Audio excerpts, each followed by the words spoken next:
Subscribe করুন বং creation hub, click করুন bell icon. আমরা কোথায় যাচ্ছি? চলোই না, দেখতে পাবে কোথায় যাচ্ছি। অরুণ হঠাৎ একদিন ঠিক করে সে তার পৈতৃক বাড়িতে আসবে, কিন্তু মালাকে সে সেই কথা জানায় না।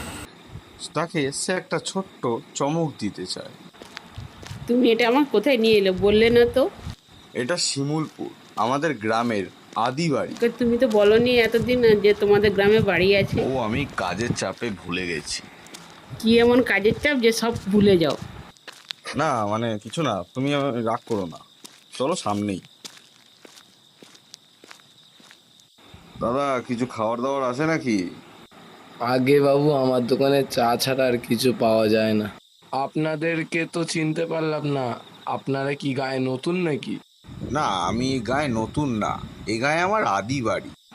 আদিবাড়ি বলতে আপনি কার ছেলে বাবু? আমি নরেন সাহার ছেলে। ও, তুমি নরেন বাবুর ছেলে? কত বড় হয়ে গেছো তুমি দাদা বাবু।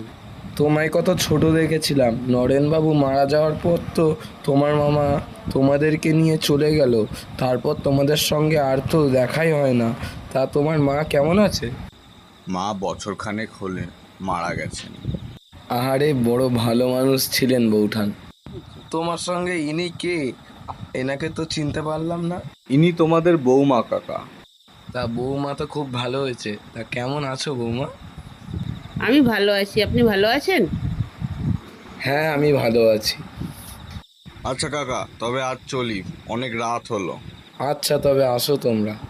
এরপর দোকানদারের সঙ্গে কথা শেষ করে গ্রামের মেঠো পথ ধরে রওনা দেয় বাড়ির দিকে অরুণ আর মালা।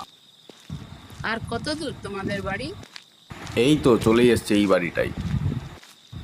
কিন্তু দরজাটা খোলা কেন? আমার এক কাকাকে বলেছিলাম, সে কতটা ঘর গুছিয়ে উঠতে পেরেছে তা জানি না। ঘরটা তো বেশ ভালোই গুছিয়েছে। হ্যাঁ, তাই তো দেখছি, ঘরটা তো বেশ ভালোই গুছিয়েছে। এতদিনের পুরনো বাড়ি হয়ে গেছে, কিন্তু দেখে মনেই হচ্ছে না। আচ্ছা, তুমি একটু দেখো না খাবারের ব্যবস্থা করেছে কিনা, বড্ড খিদে পেয়েছে। হ্যাঁ ঠিক বলেছ, আমারও খুব খিদে পেয়েছে, গিয়ে দেখি কিছু খাবারের ব্যবস্থা করেছে কিনা। ঠিক আছে, তুমি একটু অপেক্ষা করো, আমি উঠি।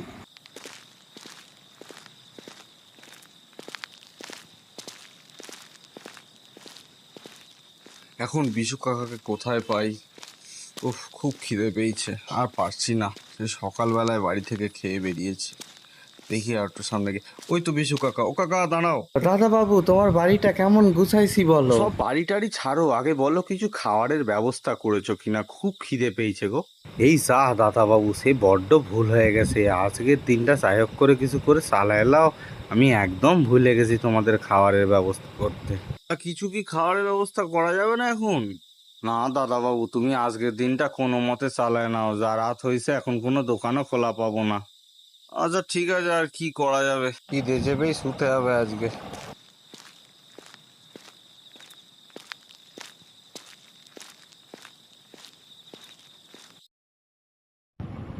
কি গো, কিছু খাবারের ব্যবস্থা করতে পারলে?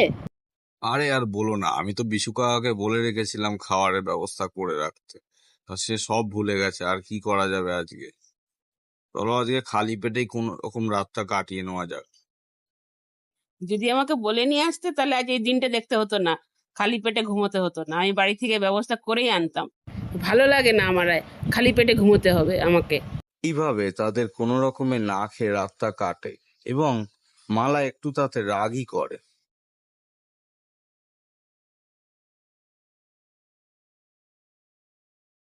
মালা, আমি একটুখানি বাইরে বেরোলাম, তুমি বাড়ির খেয়াল রেখো। অনেকদিন বাদে গাঁয়ে এলাম তো, একটু গ্রামটা ঘুরে আসি।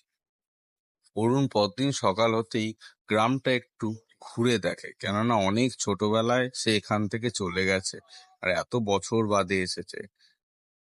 তাই সে একটু পুরনো বটতলার দিকে যায় এবং দেখা হয় সেই দোকানদারের সাথে।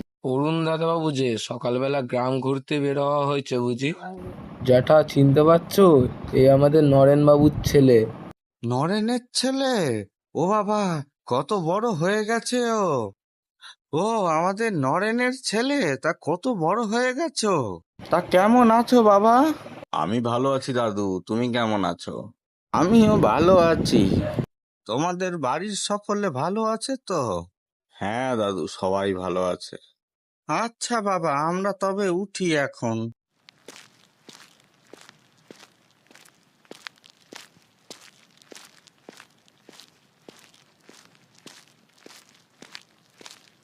সত্যি তোমার বাবাকে ধন্যবাদ দিতে হয় এমন একটা জমের দক্ষিণ দুয়ারে বাড়ি করার জন্য। দেখো, আমার বাবার সম্পর্কে আমি কোনো অকথা কুকথা শুনবো না। অকথা কুকথা বলবো না, না আছে লাইট, না আছে পাখা, একদম ধারদেড়ে গোবিন্দপুরের রাস্তা। যা বলেছি ঠিক বহুত বলেছি। সাহস বেড়ে গেছে। আজকে একটা কিছু করতেই হবে, অনেক সহ্য করেছি, আর নয়। আজকে একটা কিছু আমি করবই। অরুণ রাগে ফসফস করতে থাকে তার বউকে কি করে কি করা যায়, এবং মালাকে শায়েস্তা করার পরিকল্পনা করে। মালার সঙ্গে আমাকে ভালোভাবে ব্যবহার করতে হবে, বুঝতে দিলে চলবে না যে আমি ওকে শায়েস্তা করার চেষ্টা করছি। যাই, বাড়ির দিকে যাই।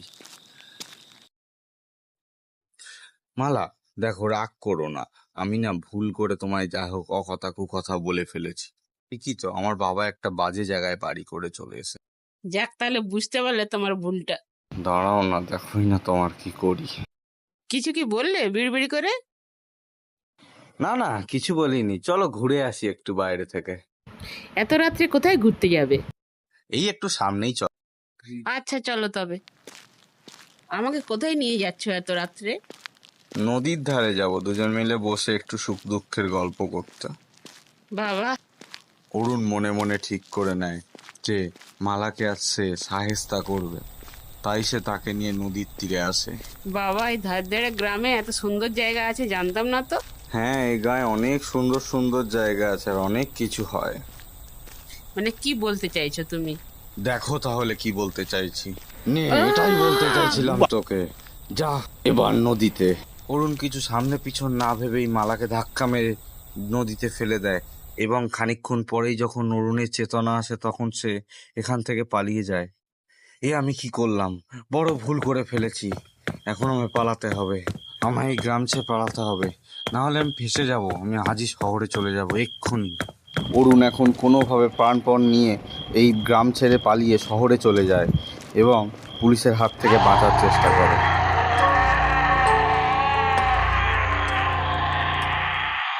হিংস্র পশুদের হাত থেকে যা হোক করে নিজেকে বাঁচিয়ে অরুণ স্টেশনে পৌঁছায়।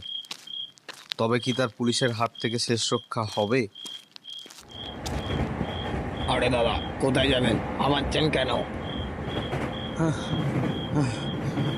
আপনার জেনে কি হবে? আমি কোথায় যাব না যাব? আপনি নিজের সরকারি তেল দিন। নাকি আমি এমনি জিজ্ঞাসা করলাম? আপনার কথাবার্তা শুনে তো আপনাকে সুবিধার লাগছে না। আরে আপনি নিজের সরকারি তেল দিন না, আপনি আমার পিছনে কেন